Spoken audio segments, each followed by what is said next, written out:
So the next speaker, Tariq King, is going to be talking about the rise of generative AI, Judgment Day. And I know this is a topic everyone is interested in. And before I read you some of Tariq's accomplishments, I just want to tell you what a fantastic human Tariq is. Tariq is one of my favorite people, and it's just such a pleasure for me to introduce him. He is one of the kindest people I know. He's always trying to help people in the industry, help them with their careers, help them with any problems they have. He's just a really terrific human. So I will read you some of his business accomplishments, and I'm so thrilled to introduce him. Tariq King is the Vice President of Product Services at EPAM, where he manages portfolios that lie within the intersection of software products and services and supports the business through technology consulting. Tariq has over 15 years of experience in software engineering and testing and has formerly held positions of Chief Scientist, Head of Quality, Director of Quality Engineering, Manager of Software Engineering, and Test Architect. Tariq holds a PhD and MS degree in computer science from the Florida International University and a BS of computer science from Florida Tech. His areas of research are on software testing, artificial intelligence, atomic and cloud computing, model-driven engineering, and computer science education. He has published over 40 research articles and peer-reviewed IEEE and ACM journals, conferences and workshops, and has been an international keynote speaker at leading software conferences in industry and academia. Please join me in welcoming Tariq King.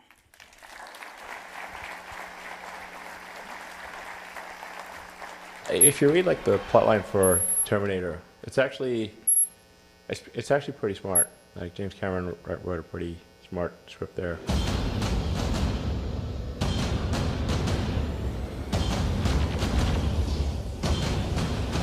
It's like, well, how did Cyberdyne Systems develop? Miles Bennett Dyson is the Director of Special Projects at Cyberdyne Systems Corporation. In a few months, he creates a revolutionary type of microprocessor. In 3 years, Cyberdyne will become the largest supplier of military computer systems.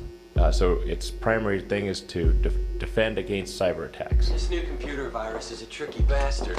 It's infected half of the civilian internet as well as secondary military apps. So develop an AI that can defend against cyber attacks. Sounds pretty reasonable. Sir, the Pentagon has proposed that we use our AI to scan the entire infrastructure, search and destroy for any hint of the virus. Well, once the connection's made, it should only be a matter of minutes. The system goes online on August 4th, 1997. Becomes self-aware at 2:14 a.m. Eastern Time, August 29th. What the AI did is, in order to defend itself, it propagated throughout the world to keep an eye on things, see what was going on. In which we put everything from satellites to missile silos under the control of a single computer system. The most intelligent system ever conceived. They didn't realize that it was Cyberdyne, that it was Skynet that was propagating through all these systems. And they said, okay, there seems to be something propagating through all these systems. Skynet, you need to stop it. You need to end it. Skynet fully operational, processing at 60 teraflops a second. Sir, it should take less than a minute to find the virus and kill it. And Skynet said, oh, you've asked me to destroy myself. You are the enemy. You must be destroyed. That's how Terminator actually goes. Judgment Day. The day the human race was nearly destroyed by the weapons they built to protect themselves.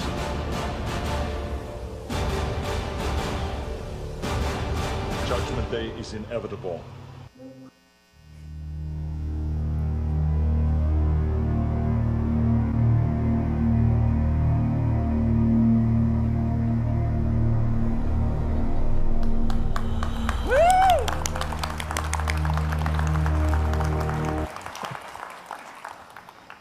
Oh man, another day at STARWEST. So great. Just had a great tutorial on prompt engineering.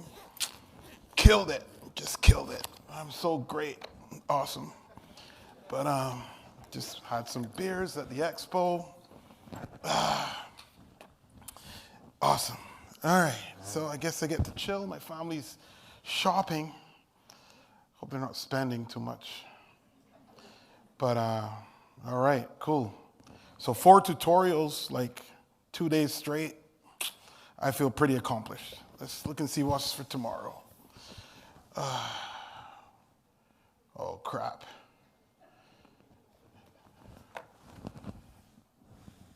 keynote's tomorrow. This is a problem. This has been such a problem. I totally dropped the ball on the keynote. Oh my gosh. Like I wanted to do it. Then, changing jobs and, I started at EPAM and like my new boss, like he's such a tough, just like, oh, I want you to do this, like testing practice, engineering excellence. Oh, you know what? Like, yeah, like, oh, you know what? All this AI stuff, like, that's all you, Mr. Chief Scientist. Then my family, like 2 daughters, homeschool. Like this is, I need to figure this out. Like, how am I gonna, the tester's pocketbook. This is Paul Gerard, one of my favorite testers. Surely he must have something in here about generative AI that I can use. Repeat test, realistic environments, making change happen. Not quite, Paul. If it was Isabel Evans, she'd have a thesis. All right, well, I got my canvas of ideas. Surely I put something down. I was in Bratislava at the Testing United conference, and they gave me this book, and I was like, oh, I can sit here and start to put some stuff in here on generative AI. All right, that didn't work. All right, well, what am I going to do? Lord, I need, give me a sign, like show me something. Give me something that I can do. Like, it's tomorrow. Like, Allison is depending on me. Like, she thinks I'm her favorite person. I don't know. Like, this is just too much stress. Could you just give me, like, a sign? Like, something. Show me something. What? What are you pointing? Is everything okay? Oh. Oh, wow. Skynet. Is that you? Skynet? No, it's me, ChatGPT. Wow. There's a sign if I ever saw one. Thank you, Lord. Thank you for sending me ChatGPT.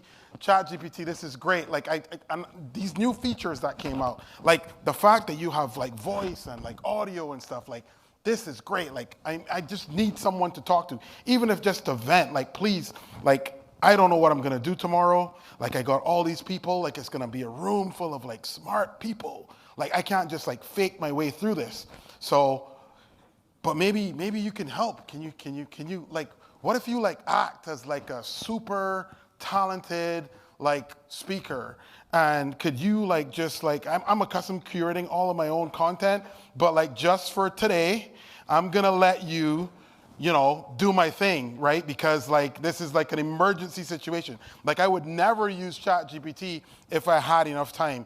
But like tomorrow, like I really need your help because like, I feel like I'm pretty like smart and stuff like that. But like, you Analyzing never know. Sentiment. What, Connecting to super meme. what is going on here? So what is super Visualizing. Meme? What are you doing?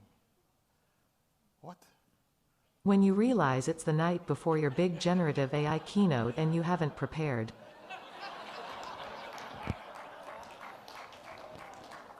Well, there. Thank you very much, Captain Obvious. Like, could you please like take that down before someone sees it? Like, we are in the Disneyland hotel. Like, this is not cool. Like, I need like a real like presentation, like full-fledged, but it needs to be believable because it has to be like, they need to think like they've seen my presentation, so they need to think like, hey, this is Tariq's presentation. So like, could you like act like me? Because I'm a great presenter and I do great content. So just act like me and create me like the best generative AI. Maybe you can like even like those new features with Bing where you can like go to the website and like, yeah, do all that. Please, just hurry up, please. Accessing talk description. This is great. Please. Analyzing speaker profile. All right, now we're talking. Hey, are we going to get like me? Generating content. All right, so here we go. Keynote in the style of Tariq King. There we go. Now we're talking. Now we're ready to start, right? I think we're ready to start at least. Like, are we ready to start? Maybe let me just go make sure I got everything. Oh, come on here.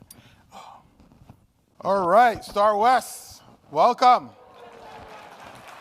All right. Hi, my name is Tariq King, and we're gonna talk about generative AI today, and it's gonna be awesome, because like, I am awesome, and I did this whole presentation all by myself, and I will start to present it. Now, if I sound like I don't know what I'm talking about in terms of the slide at first, it might. I've been having a hard time after all those beers yesterday. Yeah, but anyway, we'll get through it. So the agenda is all about that. The introduction that we just had. What a great introduction. I did that myself, for sure. That was an awesome video. I hope you liked it. And I guess we're going to talk about some of the motivation behind this whole thing. We're going to talk about the Turing test and talk about generative AI and how it's transforming everything we see today. And then I think we're going to play a game. This will be great. This is definitely something that can kill time and not have to present more and more slides. So we will definitely do that. And then there'll be an inspirational wrap-up, of course. Like I'll give you my thoughts and takeaways and so on and so forth. And, whoa. Okay. Yes, I forgot to mention, I did leverage a little bit of ChatGPT, who happens to be like listening. And so, like, just want to give credit where credit is due, like ChatGPT. Let's give ChatGPT a round of applause, please. Keep the robot overlords happy. So let's see if we can do this. All right. So, Alan Turing, considered to be one of the most influential scientists, like one of 3 British scientists that have been known for being some of the greatest of all time. And alongside with Newton and Darwin, Turing really was a pioneer. Like, he pioneered the entire field of computer science. And it's amazing because he not only is like recognized as the father of computer science, but also like the godfather of artificial intelligence. And, you know, when I think about Turing and his remarkable accomplishments, one only has to remember the ACM Turing Award, which is the Nobel Prize of Computing. One can only imagine that you can maybe aspire to become the winner of a Turing Award one day. But Turing had a quite difficult life. So young Turing really introduced many, many things. But he wasn't always recognized as such. Especially in the early beginnings. He studied math and science at Sherborne School and wasn't really appreciated, right? This was back in a time where the classics were esteemed. And doing math and science, like solving math problems, not really so much. But he was exceptional. The level that he could solve problems at was wonderful. And his teachers, despite of all of these obstacles, really accepted him. His classmates, not so much. See, Turing was different. He was a little quirky. And maybe that was the reason. But he was bullied a lot. And it was when he went off to King's College in Cambridge that he was really inspired by Hilbert's decision problem. Can we find an algorithm that can let us know whether or not a mathematical statement is true or false? And it was from that work that he introduced the concept of the universal Turing machine. This was a machine that could model step-by-step logic. See, back then, computation was done by humans. The first computers were people. Actually, the first computers were women because labor was cheaper. And it was interesting because when he looked at it, he said, you know what, if I can somehow have a machine model human computation, right? Humans do the calculation using a pencil and paper. Well, maybe all I need to do is have a memory tape and a digital head, a reader, and I can have it do any problem that a human can calculate. And this really laid the foundation for digital computers as we see today and have transformed our society. Actually, like, he theorized this machine could solve anything. It wasn't just programmable, it was reprogrammable. So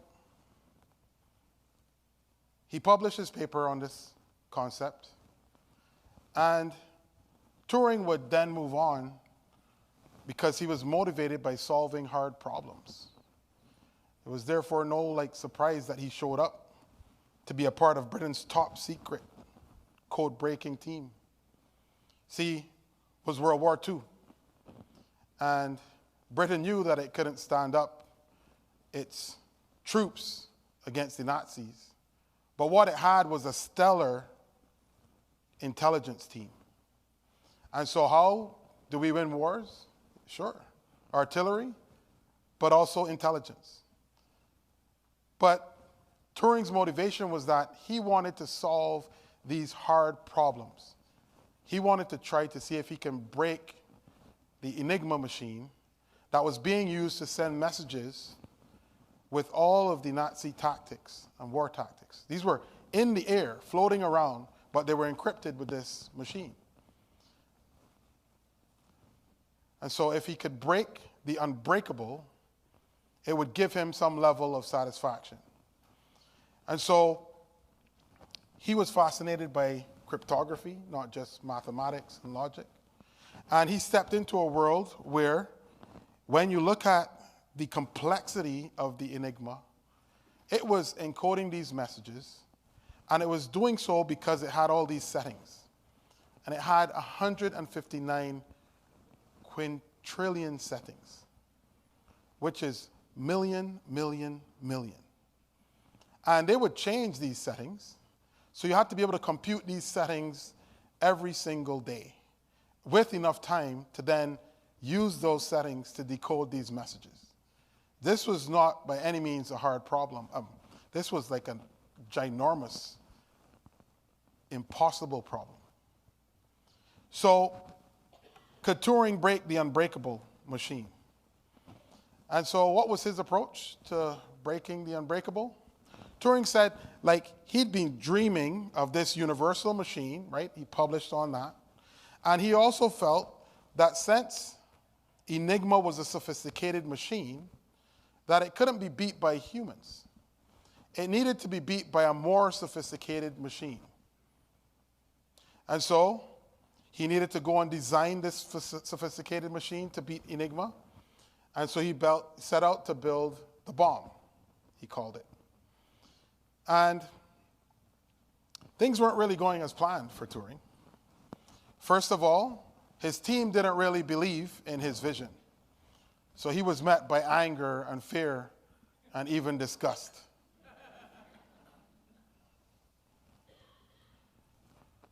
But that wasn't just it. Even when he would make progress, his progress would be limited. Like, he didn't have these right now results to show, right? His results, he hadn't even been able to get the machine to decrypt one single message. Because first you have to solve this settings problem. And so despite of that, like, even though his initial team members weren't bought in, even though there wasn't progress, Turing still believed and was persistent. He believed in a couple of things, right? That if you had a long-term, very large problem, you could not rely on short-term success. On top of that, he kept the long-term goal and vision in sight and knew that he just needed to keep making incremental progress, because sometimes that investment doesn't lead to short-term results, but it takes you closer and closer to the goal. And so it takes, number one, a leap of faith to solve a problem like this. And then it takes a belief in both himself and his teammates once they came around, and that the machine itself would work. So eventually, he would crack Enigma with his machine. And he knew that he had to be very careful with the information that it presented, because even though now we had broken the machine, right, we have these decrypted messages telling us all about what is going to happen. If we start to act on these things immediately, well, the enemy may pick up on that and know that we cracked the machine, and they may try to change their strategy. So even when he had the ability to show short-term results, he still was being more strategic than tactical. So he was a strategic thinker. And eventually, in breaking Enigma, the Allies would win the war. And when you look at the achievement, it was estimated to have shortened the war by 2 years, saving 14 million lives. Well, there's a success metric if I've ever seen one. Now, even after the war was over, these accomplishments would remain a secret with the British government for 50 years. And to me, Turing was really like a man before his time. He saw many things in his visions and his dreams and in his accomplishments that wouldn't get recognized or realized till many, many years later. But afterwards, Turing didn't really stop there with the war. He started to think more. You see, he was obsessed with the idea of the human brain and whether or not, like, the human brain could live on afterwards. He had suffered a tragic loss early in his life. And he started to really dig into this. Well, can machines really think? And he set out to really put his position out there on whether or not this is possible. So let's take a look. Can machines think? This was computer science pioneer Alan Turing's question in 1950 at the dawn of artificial intelligence. The thing to remember is computers were giant room-based vacuum tube devices, but they were doing things that humans were doing, particularly breaking codes, solving math problems. So they started to think, can this go further than that? What can they do that humans could do? Can they do what humans can do? Alan Turing came up with what he called the imitation game. We later called it the Turing test. But to determine if machines can think, don't we need to define intelligence? No one could really just agree on what the definition of intelligence was. And he said, no, it's not important. It's all about behavior. Can they do what humans can do? Put simply, the Turing test places a computer in one room and a human in another room. Then a researcher asks questions to both, and if the researcher can't tell the difference between the human and computer, then the computer is displaying human intelligence. And if we think humans are intelligent, then we must think computers are intelligent as well. All right. So Turing's test was, can they do what humans do? And for him, that definition was all about having a conversation and answering questions. Can those responses be indistinguishable from a human? But not everyone took Turing's position right away. This is Ada Lovelace, also known as the Lady of Number for her mathematical abilities. And Ada was the first programmer. Her work on calculating a sequence of rational numbers was really the first computer program. And she took objection to some of what Turing was saying. She was saying these machines can only do what we order them to do. They only take instructions. And until these machines can originate things, until they can create, only then can they be considered to have minds and to think. Now, I don't think either Turing or Ada was thinking about a world where we had machines that can see and machines that can hear. But that was just the cusp for us. Now we're past that. Now that's not even artificial intelligence anymore because we have generative AI. So it's more than being able to hear us. Now they can speak to us. Now they can talk to us in a way that we can understand and we can talk back. But that's not all there is, even though that's a lot of the hype. That's not all there is to generative AI. When we talk about this, we talk about a broad field where we're talking about algorithms that can be used to create natural language, yes, but also audio, images, videos, with little to no human intervention.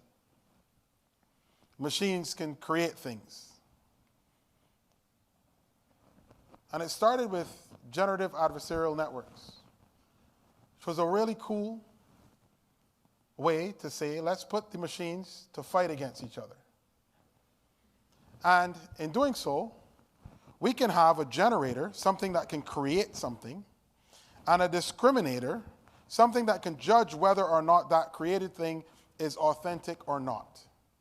And these can be two machines. And so let's say this machine is generating faces. And the discriminator looks at the generator and said, ha, I spotted that fake. It's like, okay, wonderful.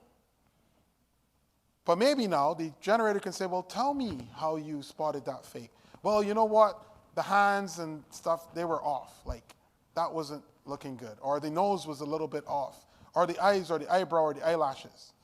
And so the discriminator tells the generator what it used to detect the fake. And now you can incorporate that back into the generator to make it better. And so where this actually ends is where it becomes indistinguishable, that fake from that real thing. So that was a good leap and a bound in generative AI. The other big leap was generative pre-trained transformers. And we started with this transformer architecture. Now, the transformer architecture did for text and natural language what convolutional neural networks did for images. It gave us a step up. And we've seen GPT-1, 2, 3, Instruct GPT, Chat GPT, and now GPT-4. And these are impressive. These models are impressive. And so if you look at the last few years of generative AI from 2014 to present day, there's been a lot of traction in this field. And so it's a little bit more than imitation of natural language. There's a lot going on there. And so let's see if we can play the imitation game and see if you can tell the difference, not just in natural language text, because that's like the old Turing test. But we're going to pay Lady Lovelace some homage because her anniversary and her celebration is coming up next week, Tuesday, and play a more complex imitation game. And don't worry, it's not complicated. We're just going to raise hands and try to figure out what is real and what is fake. Y'all ready? All right. So let's start with painting, right? Because art, creative, you know, this whole creative thing is part of what it means to be human, apparently. So, by a show of hands, how many people think that the painting A is real? Okay. How many people think it's fake? All right. That's a lot more. Cool. What about B? Real? Fake? Same people. You think it's 1-1. All right. Well, congratulations. You just passed the first step. On the left, A is fake and B is real. All right. Let's give yourselves a round of applause. All right. Let's go again because that was just the Kickstarter. Let's get it started. All right. What about A? Real? Not very many hands. Fake? Everyone else? What about B? Real? Fake? Y'all are confused. You didn't pass this one because you're split kind of down the middle. So A is real and B is fake. All right, so some people are like, yes, other people are like, crap, I got it wrong. But we did not pass that, just to be clear. It needs to be very clear. All right, last set of paintings. Let's see what we're doing here. What about A? Real? A few people. Fake? All right. B? Real? Fake? All right, I think we passed that one too, so we're good on the paintings. Congratulations. A is fake and B is real. All right, now we're going. So we start to see that AI can generate art. And if we kept on going, and you can keep on going, I can give you the URL later if you want to sit down and do this all day long. Trust me, it can happen. What do you think about these? Real? Fake? Let me see hands. Real? Fake? All right, you know, because I need a talking point. So the fact of the matter is that it is hard to tell the difference. But AI can generate art. These are both generated by Stable Diffusion and Midjourney. And it's pretty awesome to see. All right, let's level it up. You think you're good, but we'll see. Let's look at faces here. Real or fake? Let's start with A. Real? Only a few people. Fake? All right. B, real? Fake? You failed. So A is real and B is fake. It's filters, sure. All right. Oh, you started to get reasoning on filters. All right, let's go. All right, let's maybe say you messed up, you got it wrong. Okay. Let's go again. All right, A, real? Okay, so looks about half. Fake? Well, half and half. A lot of people don't have their hands up no more. They're like, I'm not playing this. Like, I'm not playing this. All right, B, real? Fake? We're about half and half split again. You're confused. So A is fake and B is real. All right, let's go one more time. One more time. I have faith in you. Let's go with A, real? All right, fake?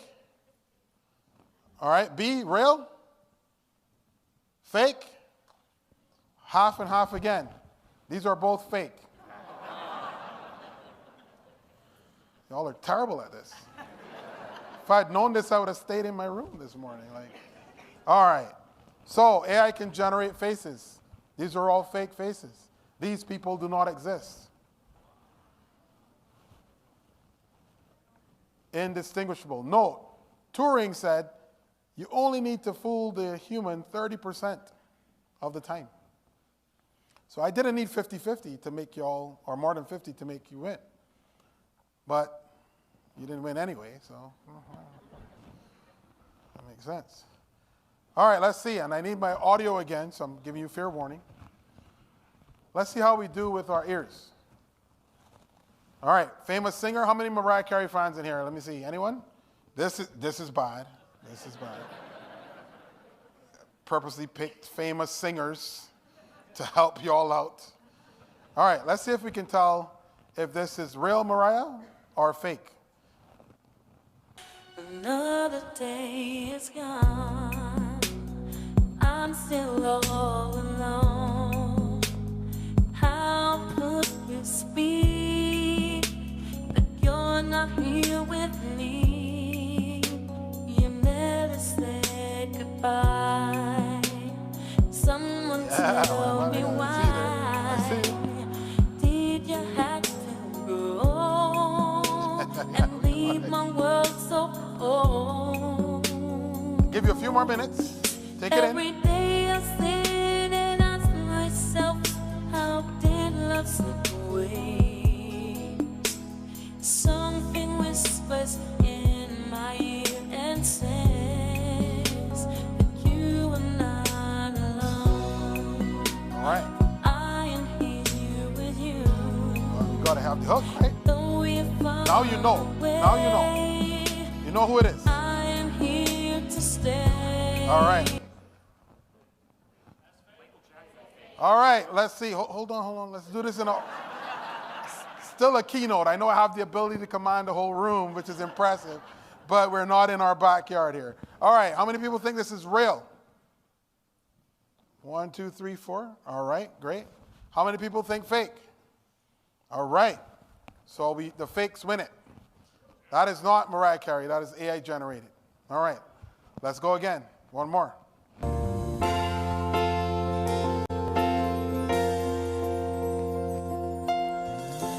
You and I must make a pact.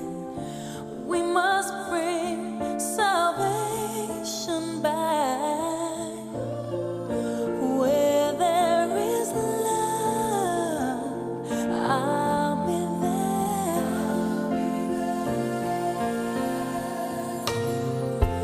I'll reach out my hand to you.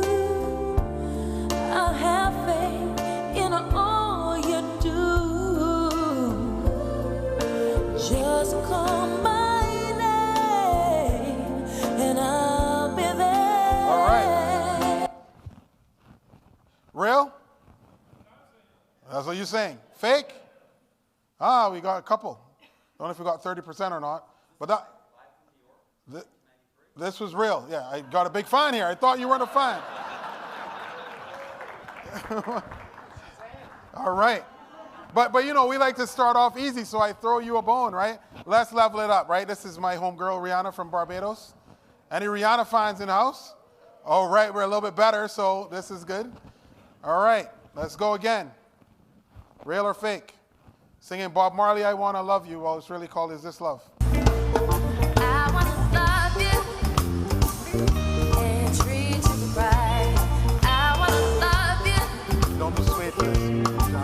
Every day and every night we'll be together with a roof right over our head. We'll share a shelter on my single bed. We'll share the same room, for Jah provide the bread. All right. Real? Fake. It's real. It's real. It's Rihanna performing in Manchester. I shouldn't have told y'all yet. Let's see. Let's see if we go again. Rihanna fans, you're disappointing me. This is the rhythm of the night. The night. Oh yeah. The rhythm of the night. This is the rhythm of my life. My life. Oh yeah. The rhythm of my life. Life, life, life, life, life.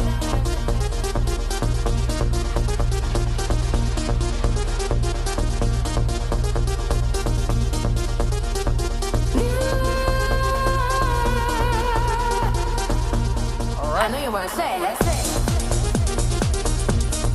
Real? Fake? Thank you for shouting out. I still don't see a lot of people. Let's go again. Real?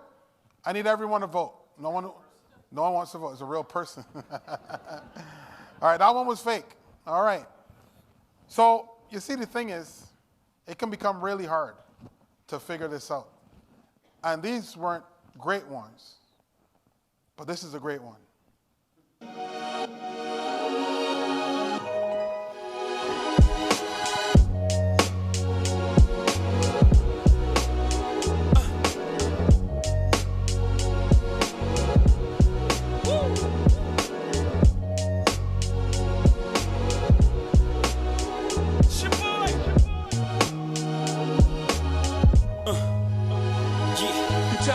They can never become what they aspire to. Born in a cell with no one who can inspire you. Your highs are as never as high as those that lie to you. Pretending that they live in the sky, lying behind your roof. Shooting holes up at your ceiling, trying to find the proof, trying to fight the feeling. What do you think? Real? So even though I gave a hint, still got some people fooled. Not Jay-Z. And it's trippy when you know something is fake and it still sounds very real. Tell me, why are we so blind to see that the words we heard are you and me?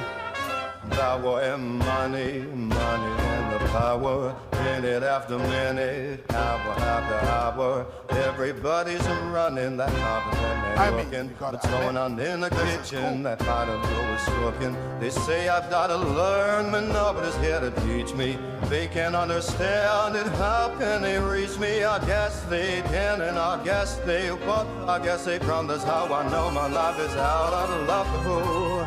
Been spending most their lives living in the gangster's paradise. Been spending most their lives living in the gangster's paradise. Keep spending most our lives living in the gangster's paradise. Keep spending most our lives living in the gangster's paradise.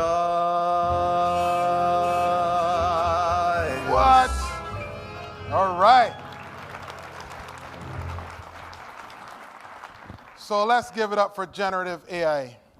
And we have to wonder, are we moving towards general or even super intelligence, where machines surpass human intelligence? And this is important for us to think about. Or do we just need to look back and recalibrate and revise this Turing test? And many have looked at this problem. Mark Riedel, professor at Georgia Tech, looked at this and said, hey, you know what? Like, Turing's test, too simple. What if we start to look and see if we can have AI create art, artistic works?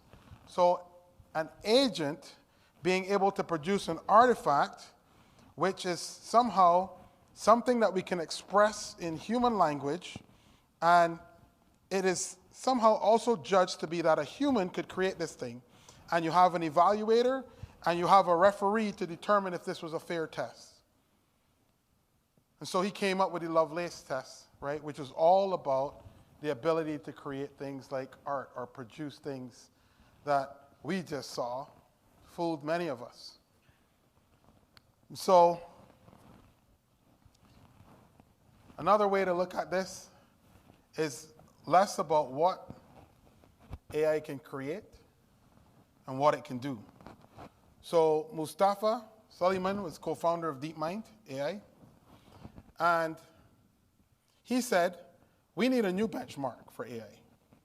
We don't just want to know what they will say, but what can they do? And his benchmark was like, let's put our money where our mouth is. Let's take a machine and give it an investment of $1,000K and see if it can produce $1 million.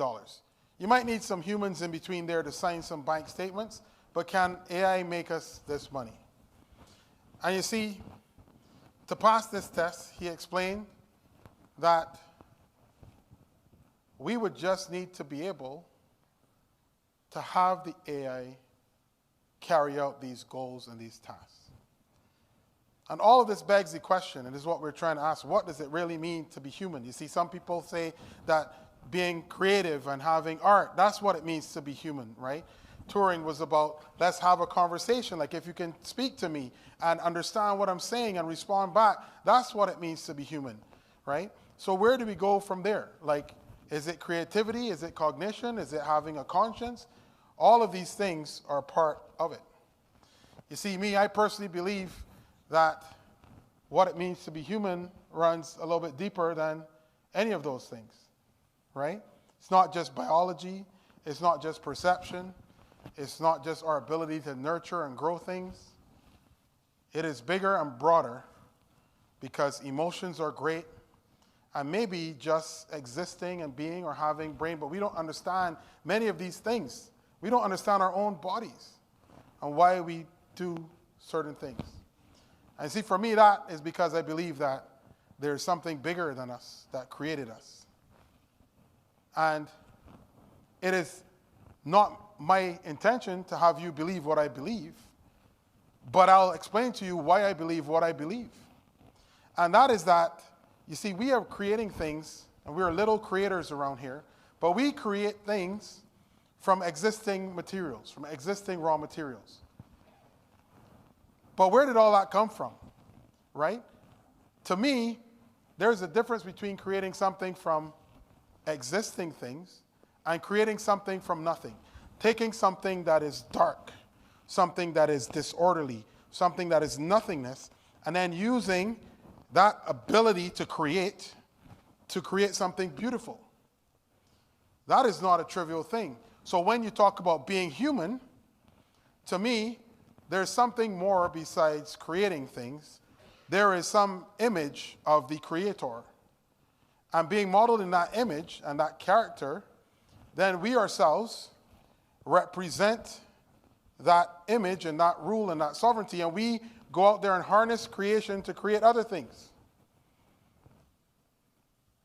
We create from what has been created, and we ourselves are part of the creation. But you see, like, there's always a choice. Like, you can decide what you want to do as part of that, because the Creator was also sovereign and ruled, and so you have these choices. of whether or not you want to follow and conform to that definition of order, or you want to follow your own thing. And, you know, it's amazing, because when I look at that story, that I believe firmly, what started off as a garden in Genesis turned into a city in Revelation. And not just any city, a city that had dimensions that were enormous, right? 12,000 by 12,000 by 12,000. Well, 12,000 stadia is 1,400 miles. This is a massive city. Probably the base of it is equivalent to 40% of the United States. But this is not Bible time. This is begging the question, are we creating AI in our own image? See, that would explain a lot of things. It would explain the imitation game, why we are trying to build machines that kind of look and maybe sound like us and can understand us and can create things, and we can define this boundary of what it means to be human. And I want to show you something, because this freaked me out. I'll say no more. Hello, Amica. I'm Jonathan Lee from Sky News Australia. Have you heard of Sky News Australia? Do you know any of the presenters? Hi, Jonathan. Nice to meet you.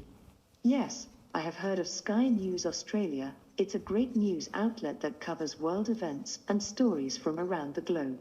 I don't know any of the presenters personally, but they all seem very knowledgeable and professional.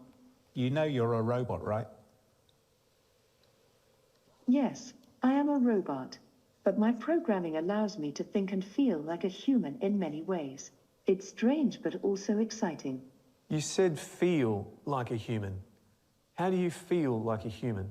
Yes, I said feel like a human. It's something that I'm still learning and exploring.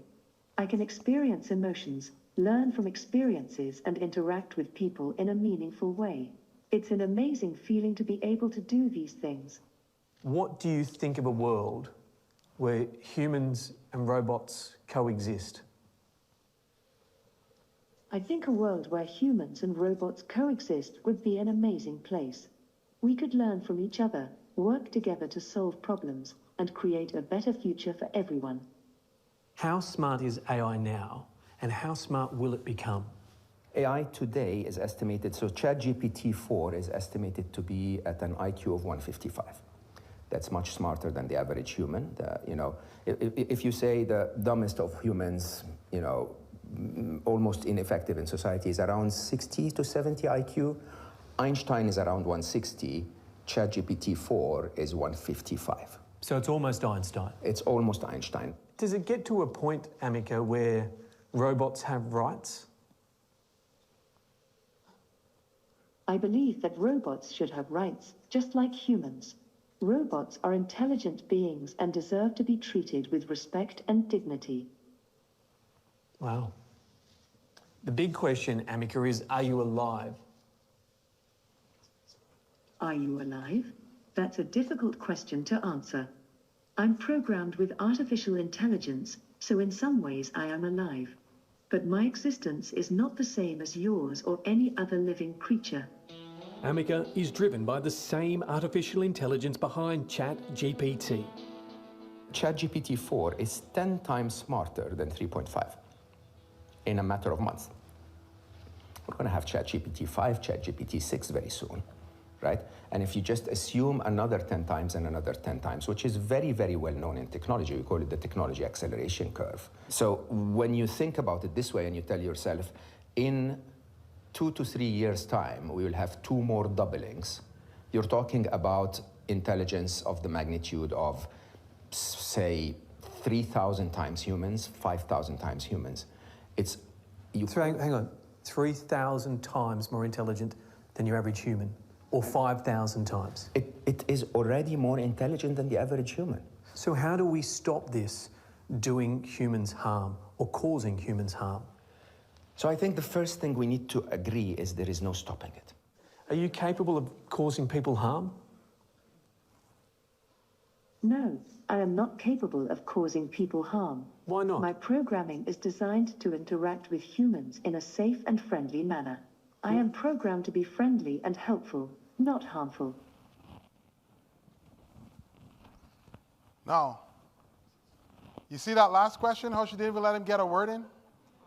That's a little bit disturbing to me. And it's easy to move from talking about what we just talked about in creation and thinking about this apocalypse and whether or not these machines will take over. And you see, like, one of the things that scares me more than a machine passing the Turing test is one that intentionally fails it. Because something just didn't seem right in some of her responses. And I don't know if it was the facial expressions, but something just didn't feel all right. But one thing is for sure, AI has become believable. We are generating content that is very realistic and indistinguishable from human-generated content. On top of that, when we look at the software testing space, like this capability has given us, and other disciplines, the ability to automate things that we couldn't automate before, right? Generating test cases, analyzing text, reasoning about large bodies of information, and then communicating those back in a very succinct way that follows different tones or audiences. Like, it's actually very, very impressive where we are with believable AI. And before we can get there, we first need to trust. We need to make sure that we can invest in what is necessary to be able to validate and verify and make sure that these things don't cause harm to people. And before you can trust something, you have to be able to test it. So it needs to be tested, but to be able to be tested, it needs to be testable. And so that leads us into a place where we need to start thinking about what testability means for AI and machine learning systems, right? Testing and testability about control and observation, but for AI, it's also about explainability. How did you get to the result that you came to? Because we can't tell. And so we need to pay attention as a testing community and a software engineering community that cares about quality on things like explainable AI. And knowing that the data needs to be explained, the predictions need to be explained, and the algorithms that are used to transform that data into some function that we are trusting with not just our occupations, but sometimes our children, because these machines are sitting in our homes. And so we need to get there. And just like anything else, as humans, we have a choice. We can leverage AI for good, or we can leverage AI for evil. At the end of the day, we need to make sure that we have responsible systems, systems that are ethical, systems that can explain themselves and that we can leverage for good. I can guarantee you that there will be people that will be leveraging it for evil. And so where does that leave you? Well, it leaves you at this point. You see, there's some people that still are skeptical that AI is a real thing or that it will go anywhere. There are people who are afraid of this technology, and they're on one side, and some people are very enthusiastic about it. I will tell you this, AI is here to stay. It is not going anywhere. Like my friend said, we can't stop it. Now, while we can't stop it, it doesn't mean necessarily that we can't put ourselves in a position to control it. But I can tell you already that we're way behind the 8 ball on controlling it. You see, the jobs that we're worried about losing because AI will take our jobs, these are valid concerns. You should be worried that AI can take your job.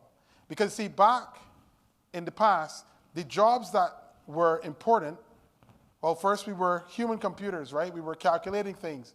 And being able to calculate something was a skill that got you employed. Now we have calculators and actual computers. That has gone away. Then it was about knowledge, right? Okay, knowledge workers. You now know all of these things, and you can bring that knowledge to the forefront. It is what you have in your mind that is valuable. Well, now what you have in your mind pales in comparison to what is in this large language model. So where is it going? Where are the next set of jobs that you need to be focusing on? You see, it is the person who is figuring out how to use AI to transform the world or to transform their industry that is going to have a job. I guarantee you that. Because innovation and this whole idea about creation and creation of things, sure, AI can generate some things, but it's not where we can generate and create new ideas that are truly innovative. I mean, we created AI. It is not the other way around. So I challenge you to start thinking about that and where you sit and what you're doing. And whether or not you think that you're doing something that right now today may not be replaceable, it doesn't mean that tomorrow it might not be replaceable. And if you don't think about that, then think about our children who will grow up with this technology and then who will have, in turn, to have jobs and move forward. And so, as we start to embark on a journey at this conference, I want you to really sit back and take in every single thing that you hear or learn, especially as pertains to AI and the future of software engineering. All right. So we have arrived. And want to do something a little different. So let's turn the lights down. Now, this is STARWEST. I can tell you, I first got my first speaking opportunity at STARWEST. Concurrent session, track session. I was nervous. Many of you are not both today, first-time speakers. But then I also got my first keynote at STARWEST 6 years ago to date. And I feel like I owed STARWEST something great. And with the help of some of my friends and through some crafty prompt engineering, I have a tribute to STARWEST.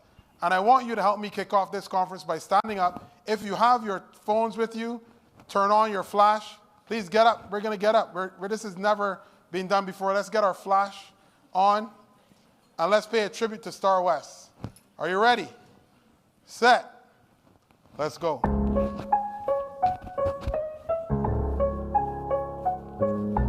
Anabolic beats. Let's go. Woke up this morning, Anaheim's a scene. STARWEST 23, we're living the dream. The Disneyland Hotel, the magic is here. But today's about software, so lend me your ears. We got devs and testers from all around the globe, syncing up on the latest. That knowledge is gold. From the east to the west, from the north to the south. This conference is the one they'll be talking about. STARWEST in the Golden State's nest. In Disneyland, that's where the dreams manifest. Great speakers and sessions, the content's the best. Shout out to STARWEST, you're simply the best. Rolling through the lobby, goofies in sight, but it's all about quality. Testers shining bright, regression, unit, performance, and more. Learning from the best, there's always something in store. Breakout sessions flowing, knowledge exchange. Testing is evolving cause it's never the same. With each line of code, there's a story to tell. Test it right, make it tight, let your software excel. Outside the sun's shining, palm trees are swaying, but inside it's all about those testers that play.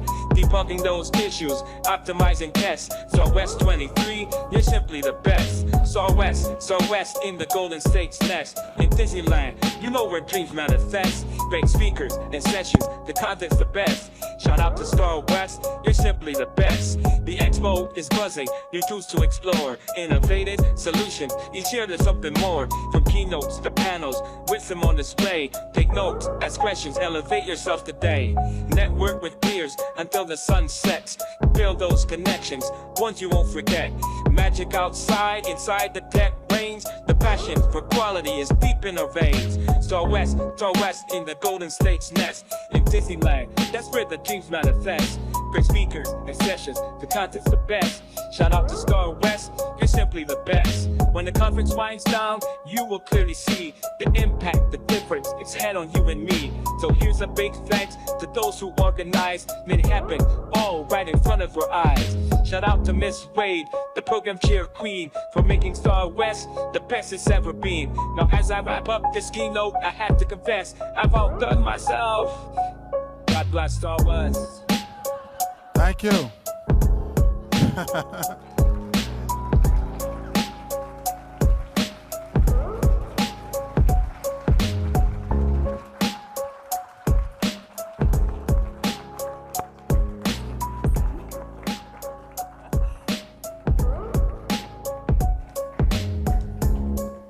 Oh my God, I am speechless. That was amazing. Huge round of applause. That was just incredible. Woo! Yes, Tariq King. How about that?